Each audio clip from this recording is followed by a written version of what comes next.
അവശതയായ ആ കുട്ടീനെ കണ്ടിട്ട് നിന്നൂസ് അന്തം വിട്ട് നിൽക്കുകയാണ്. ഇനി എന്താ ചെയ്യുമെന്ന് ആലോചിച്ച് അപ്പോഴാണ് പാതി കണ്ണ് തുറക്കണുണ്ടത്.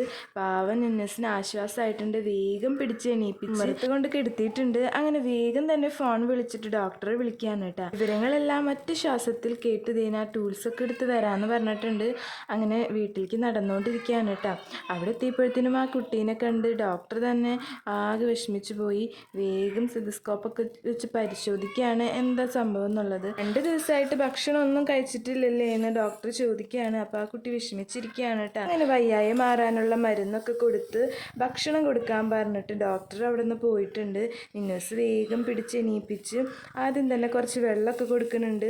അത് കഴിഞ്ഞ് പിന്നെ വീട്ടിലത്തെ വിശേഷങ്ങളൊക്കെ ചോദിക്കുകയാണ് കേട്ടോ. അപ്പോഴാണ് പറയുന്നത് വീടൊന്നുമില്ല, ആരുമില്ല എന്നുള്ളത്. വേഗം തന്നെ ആ കുട്ടിക്കുള്ള ഭക്ഷണം ഉണ്ടാക്കാൻ നമ്മുടെ നിന്നൂസ് പോയിട്ടുണ്ട്. അപ്പോൾ എന്തൊക്കെയായിരിക്കും നമ്മുടെ നിന്നൂസ് ആ കുട്ടിക്ക് കൊടുത്തിട്ടുണ്ടാവുക?